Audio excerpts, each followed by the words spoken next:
Jemaat yang Tuhan Yesus kasihi, Shalom. Sekali lagi Shalom. Coba kita senyum. Saya lihat kita pemuka semua tidak jelas. Bengkak-bengkak semua. Tidak ada yang senyum.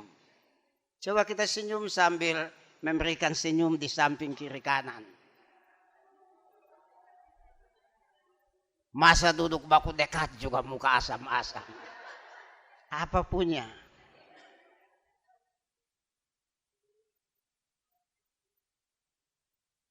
Kalau sudah senyum, mari dengar firman Tuhan. Saya pinjam 2 orang punya kata mengawali khotbah. Ibu Pendeta dua-dua. Hari ini ada karena hari kemarin, Ibu Sipa bilang, hari ini ada karena hari esok, Ibu Mary bilang. Saya hanya pinjam omong saja. Kemudian dari pesan kata ini saya tambah sedikit lagi. Setiap orang dalam tanda kutip pemimpin ada waktunya. Dan setiap waktu, coba sambung. Ya, sudah tahu. Saya pikir saya hanya menguatkan saja dari apa yang Bapak Mama tahu. Setiap orang dalam tanda kutip pemimpin punya waktu, dan setiap waktu ada pemimpin. Dan ini 2 kata bersambung pas dengan peristiwa hari ini. Pengutusan dan berhadapan. Karena itu Bapak Mama, saudara-saudara sekalian, saya mau katakan bahwa peristiwa yang berlangsung pagi ini bukan kebetulan.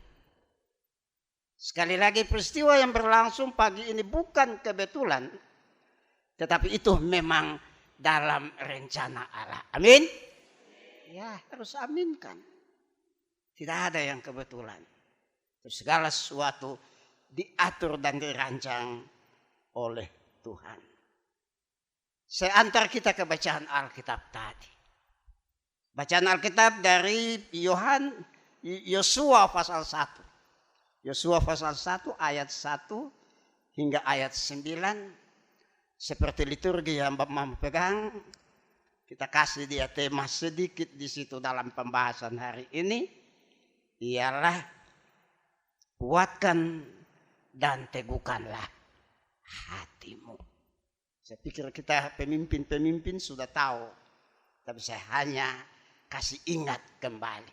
Cas kembali apa yang jangan sampai kita lupa dalam pelayanan, dalam panggilan pelayanan kita. Bapak Mama, saudara-saudara yang Tuhan kasih. Setelah Yosua dipilih jadi pemimpin,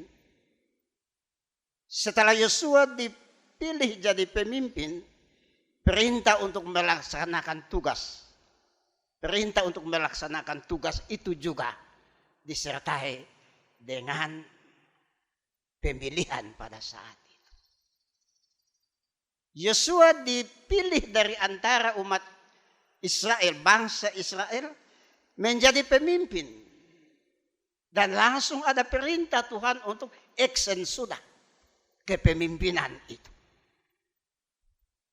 Kalau kita sekarang, begitu surat tugas datang, juga masih timbang pergi datang. Kalau Yosua tidak. Begitu dapat perintah, langsung action, kerja. Ya dulu, ya saya tidak bawa Bapak Mama ke zaman kuno. Tapi saya coba bercerita sedikit. Dulu kami di Alor Tengah Utara, ada SK, tidak ada SK, kami bilang bukan SK yang kerja. Kita yang kerja. Itu dulu. Zaman klasis ini ada semenjak 83 sampai dengan 2000-an sudah, Ibu Ferry, Ibu Pendeta Ferry ada itu. Dan sistem kami waktu itu begitu. Sekarang sistemnya agak berbeda. Tapi itulah yang terjadi di zaman ini. Sekali lagi bahwa ketika Yosua dipilih oleh Allah untuk menjadi pemimpin, perintah bekerja langsung. Perintah bekerja itu kita lihat dalam bacaannya, kita tidak boleh keluar dari teks yang ada. Saya coba bawa kita untuk melihat teks itu. Tidak keluar ke sana sini. Kita arahkan pikiran kita ke sana. Perintahnya ialah bahwa rebut kembali tanah perjanjian yang sudah dijanjikan Allah kepada Musa dan Israel. Tanah yang penuh susu dan sambung kok. Sambung supaya kita ada komunikasi. Susu dan madu. Tuhan bilang kepada Yosua, setiap tempat yang akan diinjak oleh tapak kakimu, lanjut, kuberikan kepadamu. Setiap kaki pemimpin yang diutus Allah, di mana saja dia ada, diberkati oleh Tuhan. Amin. Hampir agak mirip beda dengan Yesus mengutus 70 murid. Perintahnya sedikit. Hampir sama tapi sedikit berbeda. Aku mengutus kamu seperti domba di tengah-tengah serigala. Ya, betul. Pergi, yang mau doakan dia. Yang tidak mau, Yesus bilang apa? Yang tidak mau dia bilang apa? Bukan kebas kaki. Kebas debu yang ada dalam kaki. Artinya kembalikan tanah di mana engkau injak itu, kasih dia supaya debu yang kembali itu menjadi murka bagi begitu. Biasa saja. Tidak usah terlalu pikir yang pusing-pusing. Pemimpin jangan emosi. Jangan bilang, oh begitu saya kebas kaki kalau mati. Jangan. Tidak usah. Diam-diam kebas itu. Murka Allah pasti akan terjadi. Ya, kita tidak berharap begitu zaman sekarang. Jadi Bapak saudara-saudara yang Tuhan kasih. Dari cerita ini kita kembali kepada Yosua. Tuhan menunjukkan daerah-daerah yang akan menjadi milik pusaka Israel. Bab mama. Sekarang kalau kita mau dapat tanah, mesti agar dia datang dan ukur dulu. Ini engkau punya. Ini engkau punya. Tapi waktu Tuhan perintahkan Yosua untuk masuk tanah Kanaan, dia tunjuk saja. Batas Kalui Subo. Batas ini kerajaan ini punya. Ini kerajaan ini punya. Ini kerajaan ini punya. Sekarang batas kerajaan dipersoalkan. Yang dulu orang tunjuk. Tidak ada dokumen bilang ini. Tidak dulu tunjuk. Yosua itu diberikan kewenangan. Diberikan kuasa untuk melaksanakan tempat yang sudah Tuhan tunjuk. Karena itu Tuhan bilang, apa yang saya tunjuk itu yang lu lihat pergi. Jangan lihat kiri, jangan lihat kanan. Kiri kanan jangan. Nanti di kanan, di kiri, apa punya? Sebagai seorang pemimpin arahkan ke depan. Usas silakan usas. Isas silakan. Berjalanlah berdasarkan firman Allah dan aturan-aturan yang ada. Amin. Ya harus diaminkan. Siapa bilang tidak amin? Itu orang kafir itu. Ya.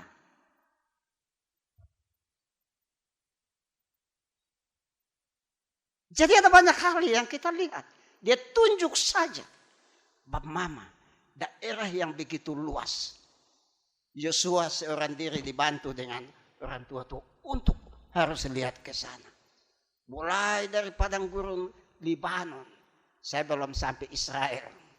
Kalau saya sampai Israel, saya jelaskan satu persatu detail. Tapi belum. Ya. Hanya yang sudah sampai di Israel juga tidak pernah berkhotbah pakai ini Yosua. Jadi dia tidak. Bayangkan saja Bapak Mama tunjuk. Daerah itu sampai di sini, sampai di sana. Lu harus injak. Karena apa perintah? Setiap tempat yang kakimu injak, itu akan diberkati. Nah kalau dia tidak injak, tidak diberkati. Sementara padang luas, daerah begitu luas terbentang, yang menuntut Yosua harus berperan aktif. Karena itu diberi kekuatan tadi, tema khotbah kita. Jangan menyimpang ke, sambung. Jadi kalau saya begini di sini jawab, dan begini di sini jawab. Jangan menyimpan ke. Ini dua-dua jawab masih kiri kanan nih. Bahaya nih. Ini berarti tidak baca Alkitab. Jemaat sudah dewasa. Sudah mau akhir tahun, akhir zaman. Tuhan mau datang, belum tahu baca Alkitab. Sian. Tapi jago. Baca, ya, Pak Mama ngomong. Begitu.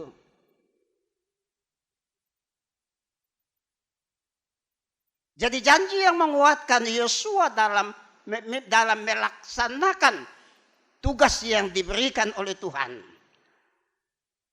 adalah pada ayat 5, ayat 6. Nanti Bapak Mama baca. Tadi kita sudah baca, coba perhatikan itu.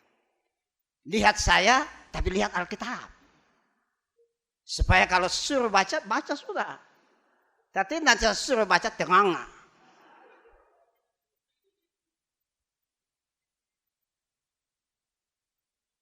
Tapi ada catatan-catatan penting juga. Ada Tuhan bilang kepada Yosua pada ayat ke-5 dan ke-6. Tapi ada catatan-catatan penting pada ayat yang ke-7. Catatan penting itu haruslah diperhatikan oleh Yosua sebagai seorang pemimpin. Bertindaklah hati-hati. Catatannya, bertindaklah hati-hati. Sesuai dengan hukum yang diperintahkan. Melaksanakan segala sesuatu harus dengar apa kata Tuhan, bukan apa kata kita, bukan apa kata jemaat. Itu harus diperhatikan. Melakukan segala sesuatu harus dengar apa kata Tuhan. Siapa ya? 2 orang? Ya. Jangan dengar kata siapa-siapa. Walaupun siapa-siapa itu yang kita layani. Bisa paham ya? Walaupun siapa-siapa itu yang kita layani. Tapi dengar kata Tuhan. Saya khotbah agak lama, Bapak Mama bisa ekspresikan kelamahannya melalui ini saja. Nanti saya lihat, saya berhenti.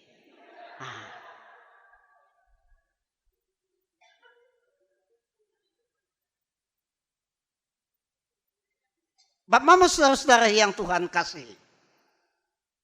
Apa yang Tuhan omong itu dibuktikan oleh Yosua.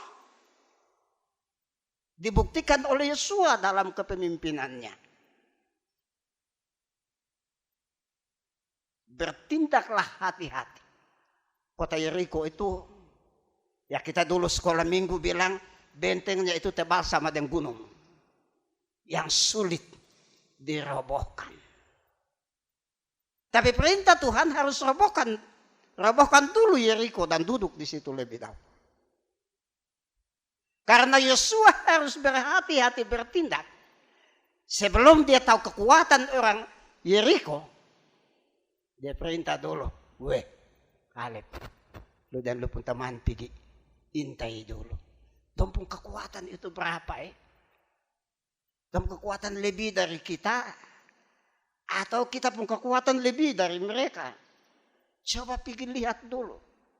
Yosua tidak langsung ambil perintah serang. Tidak. Karena dia tahu kata Tuhan. Bertindaklah hati-hati. Betul ya? Betul itu. Apa yang dia bilang tidak betul? Karena dia hati-hati, 2 pengintai masuk. Tapi yang menjadi satu hal yang perlu kita catat ialah 2 pengintai itu nyawanya hampir binasa, tapi diselamatkan oleh seorang perempuan. Sambung. Oh, belum baca? Belum pernah baca ini Yosua? Perempuan pelacur. Coba. Jadi saya pikir-pikir begini, Tuhan Allah pakai orang pelacur itu untuk melakukan sesuatu yang baik. Jadi kalau orang Yeriko bilang, siapa-siapa yang tadi masuk, ada orang banyak yang akan berhenti. Tidak, dia pelangganan itu.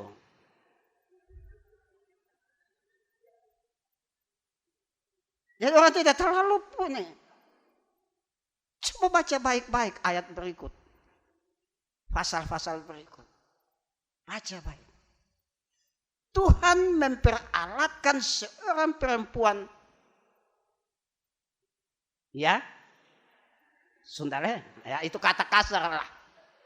Ya, kata agak kasar. Tapi ya Alkitab yang omong. Ya, harus omong.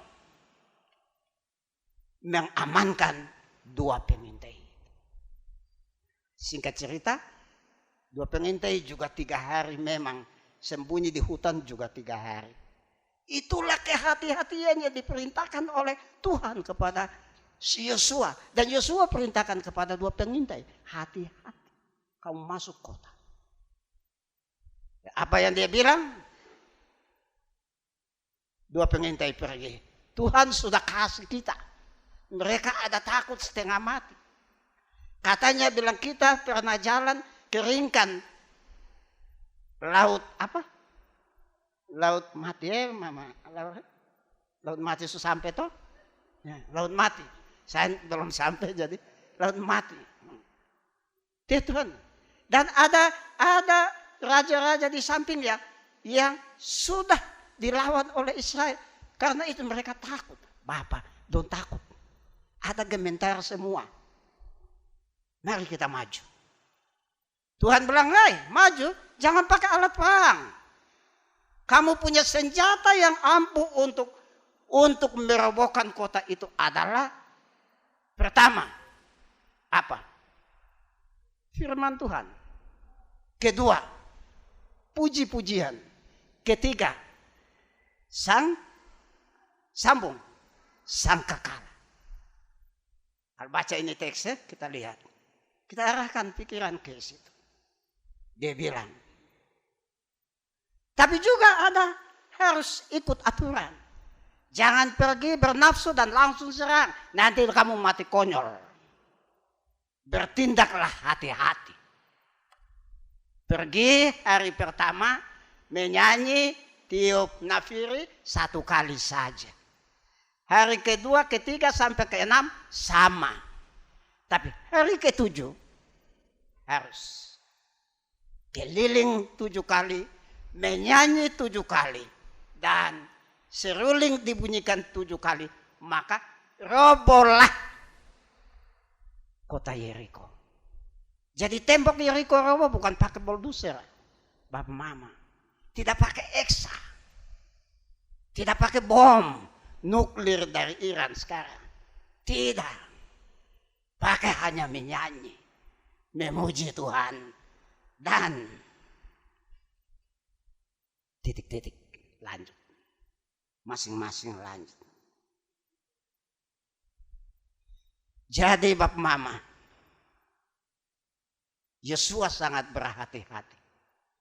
Dan selalu setia mendengarkan kata-kata Tuhan untuk melaksanakan perintah itu. Kata-kata Tuhan ia dengar dan melakukannya. Sehingga apa yang diperintahkan persis dia lakukannya tanpa halangan rintangan. Karena apa? Tuhan bilang, siapa yang mau ganggu, dia mati. Yang penting hati-hati bertindak. Siapa yang ganggu? Tidak ada. Tempat di mana engkau pergi, semua akan takluk. Takluk dalam bahasa ini ya, semua akan menyembah karena takut.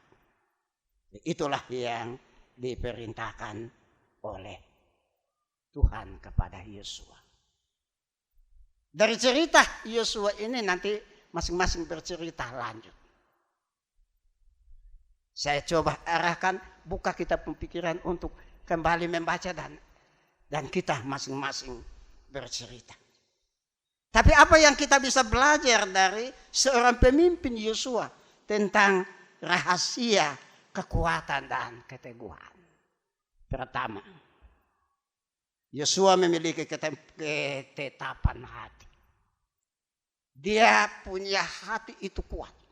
Selalu mendengar apa kata Tuhan. Sehingga dengan mendengarkan apa kata Tuhan itu menjadi kunci keberhasilan. Itu hal yang pertama. Hal yang kedua, Yosua memiliki ketaatan pada firman Tuhan. Tadi cerita cukup jelas. Saya tidak ceritakan ulang-ulang, juga jelas. Bang Mama kalau baca itu Yosua pasal 1 ayat 1. Tadi kita hanya stop di ayat 9. Nanti pulang baca sambung sampai satu pasal itu habis. Bisa memahami apa yang ada di sana. Jadi yang kedua, dia memiliki ketaatan pada firman Tuhan. Setiap apa yang dia lakukan, dia dengar dari Tuhan. Bukan kata dia, bukan kata orang. Dia dengar dari Tuhan. Ibu Sipa, Ibu Mary, ingat. Apa pesan Tuhan untuk mengutus ke sana dan apa pesan Tuhan untuk melayani di sini? Dengar kata Tuhan. Karena kalau kita sudah lama di satu periode di satu jemaat, saya sudah pensiun, jadi di kota, di desa saya layani.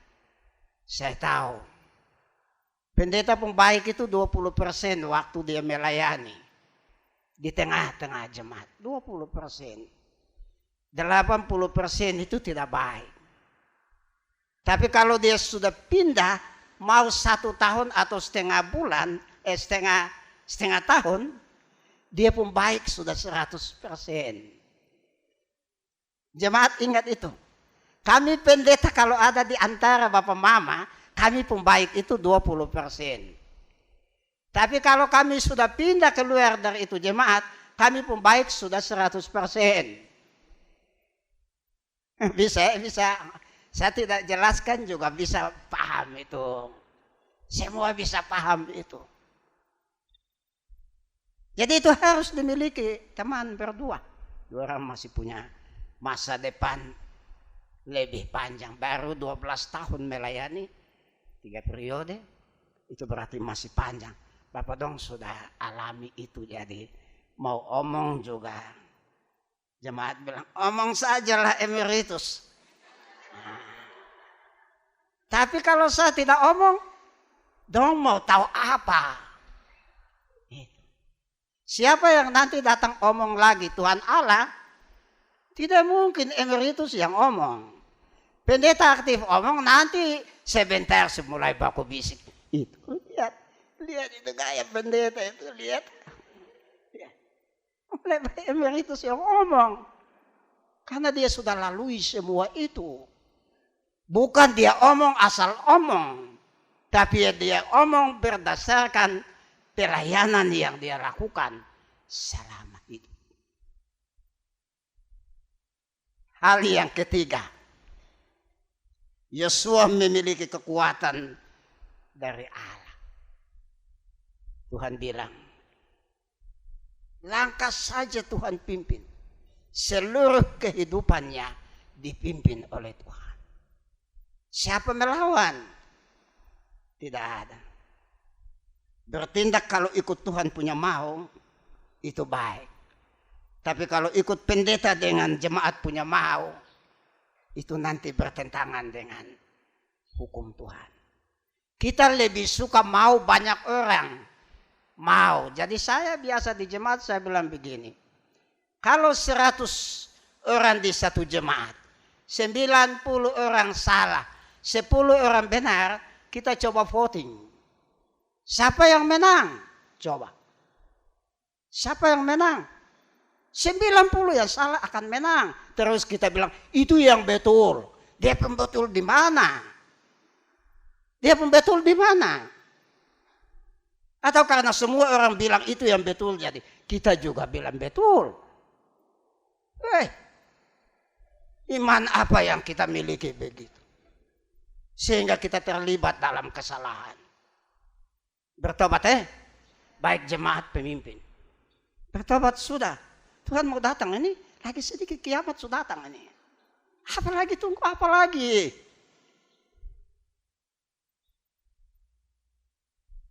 Ya ini saya singgung jemaat sedikit, tapi ini episode pertama. Ini saya lanjut episode kedua. Mau atau tidak mau saya lanjut. Saya pun waktu. Tidak ada yang kompromi dengan saya lagi. Saya punya waktu ini hari, saya mau omong supaya saya juga bertobat lebih dahulu. Pemimpin-pemimpin yang akan pergi melayani dan ada di sini melayani juga bertobat. Tuhan ampun walaupun saya 20% saja yang akui. Tapi pada akhirnya dengan mencucurkan air mata saya menabur 100% akan mengakui. Ya, harus ada keyakinan. Ini saya rasa jadi saya omong. Bukan saya tidak rasa jadi saya omong. Bapak Funga. Saya pun sahabat ada di bawah. Semua ada. Saya lihat muka-muka semua ada nih. Saya senang. Ya bagian kedua mau kok tidak saya omong sudah. Ya. Tapi saya omong ini akhir karena saya omong tentang nas pembimbing tadi. Dari Kisah pasal 20 ayat berapa tadi? Yang di belakang ayat berapa tadi? Ya? Jangan sampai tadi omong sini ini yang sambung sana. Bisa juga begitu. Kan semua muka ada lihat saya, tidak lihat Alkitab itu. Nah, kita mau bagaimana caranya memahami Alkitab kalau kita tidak melihat Alkitab? Itu juga ada pesan perpisahan dari seorang tokoh penginjil terkenal Paulus. Paulus 3 tahun melayani di jemaat Efesus. Tapi dia punya pelayanannya menyebar ke Asia Kecil. Ada 7 jemaat di Asia Kecil dia layani semua. Dia tahu karakter manusia, jemaat-jemaat Kristen di sana. Sehingga dia mau waktu dia pindah menjadi tawanan Roh Kudus ke Yerusalem. Lebih baik dia panggil dan dia kasih ingat. Supaya mereka bisa ingat. Begitu jemaat juga ingat. Penatua-penatua, diaken-diaken juga ingat. Ya dia suruh panggil semua orang. Dan dia bercerita tentang pengalaman pelayanan selama 3 tahun di Efesus. Karena itu sebelum dia pergi ke Yerusalem menjadi tawanan Roh Kudus, Paulus undang para penatua-penatua di Asia Kecil berkumpul di Efesus. Dan setelah mereka berkumpul di sana, 2 hal yang Paulus pesan. 2 hal yang Paulus pesan. Pertama, Paulus uraikan tentang kualitas hidup dan pelayanannya. Pertama dia omong tentang kualitas seorang pemimpin dalam pelayanannya. Dia mau supaya kalau dia sudah tidak ada, maka yang datang itu jemaat, teman-teman penatua terima dia seperti terima saya. Begitu saya dalam arti Paulus, bukan pendeta Sarus. Saya pun waktu habis. Saya dalam arti Paulus. Karena apa? Paulus ini salah satu pemimpin yang tidak mau makan puji dalam pelayanan.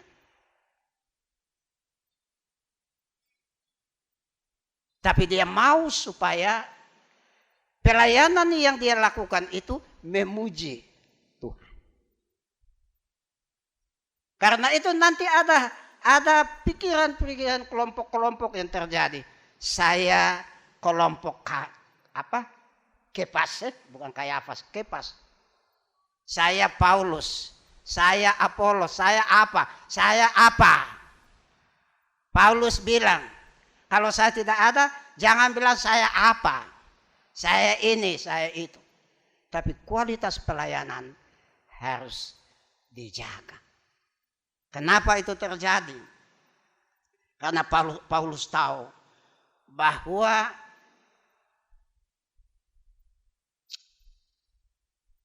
setiap pemimpin juga kadang-kadang memimpin pelayanan seperti bahasa kasar tadi saya omongnya makan puji begitu. Tapi tidak, Paulus tidak bermaksud begitu. Tapi Paulus mau menyatakan komitmen, mengemukakan komitmen untuk mengikuti pimpinan Roh Kudus. Jadi kalau kita baca ayat itu ini, dia bilang saya sudah jadi tawanan roh. Sekarang hidup mulai dari ujung rambut sampai ujung kaki sudah ditawan oleh roh.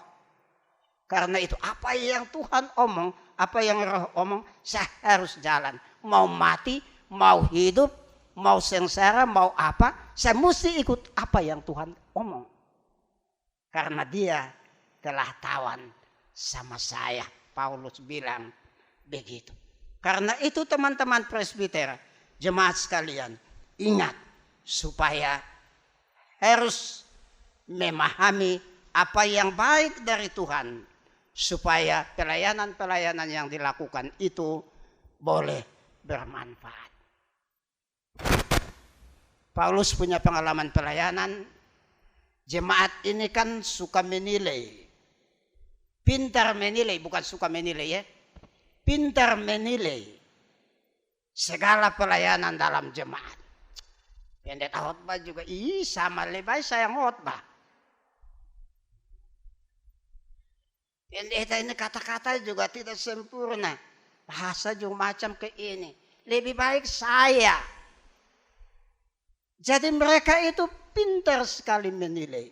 Tapi tidak cerdas dalam pelayanan. Amin. Jemaat semua tutup mulut.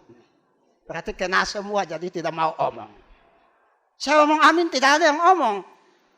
Wah bagaimana? Berarti semua jemaat ini pintar menilai tapi tidak cerdas melayani. Ya terbukti ini harus saya dapat dari sini. Saya dapat betul ini. Ibu Sipa, syukurlah kepada Allah kita bisa dapatkan di sini. Ibu Pendeta Mary, berhati-hatilah karena kita sudah dapat hari ini.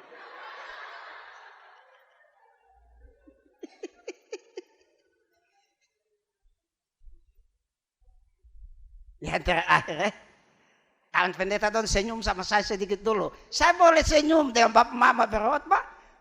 Masa Bapak Mama muka tidak jelas dengan saya? Nanti khotbah saya dapat, Bapak Mama tidak dapat. Supaya kita senyum, supaya kita semua dapat.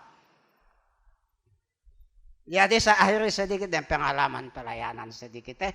Kemarin saya sudah omong sama kawan-kawan bahwa saya ini 30 tahun 8 bulan melayani.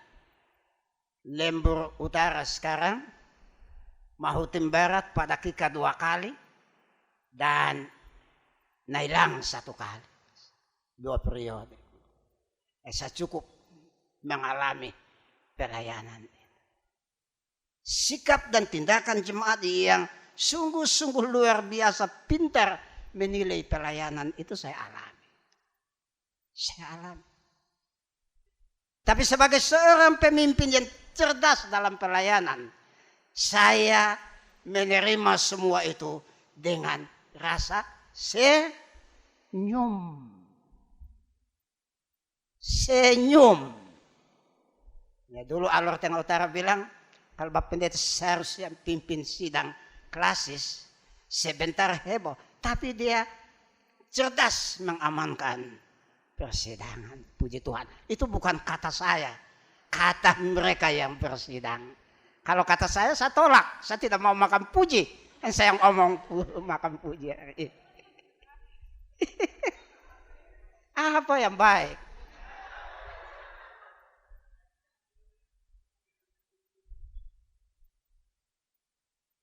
Bukan hanya pintar menilai, tapi suka membanding-bandingkan. Pendeta Sarus kemarin ada di Aikul itu, kami begini-begini, kami begini-begini. Sekarang ini Bapak Yesus masuk, kami begini-begini. Itu hal yang wajar. Hal yang wajar terjadi di jemaat. Tadi kata kuncinya saya sudah omong toh, mereka pintar. Ya itu. Betul toh jemaat? Ya betul. Tidak ada jemaat yang tidak betul. Ya. Malah kami pendeta-pendeta juga kadang-kadang pintar menilai teman. Tapi tidak cerdas. Itu dia pimpin khotbah kurang baik lah. Itu ada begini, ada begini. Bertobat sudah teman-teman pendeta. Kerajaan Allah sudah dekat.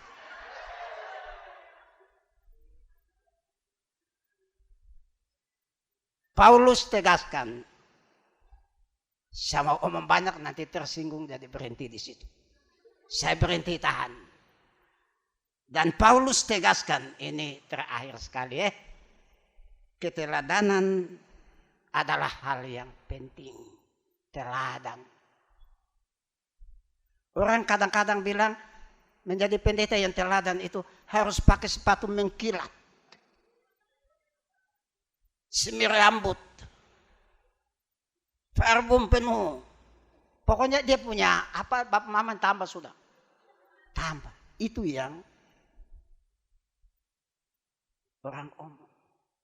Nanti kalau pendeta jalan pakai baju kaos, kunjungi bercakap-cakap dengan jemaat, berdoa bersama-sama apa yang dikeluhkan jemaat. Dong bilang itu pendeta itu sembarang saja, jalan macam ke orang biasa saja. Jadi itu yang tadi saya bilang, mereka itu pintar menilai, tapi tidak cerdas memahami pelayanan itu. Tidak cerdas.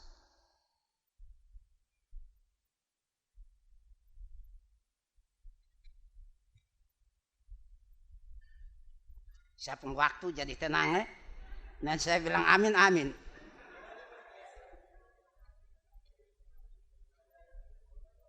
Jadi Bapak Mama, yang paling terakhir sekali tetap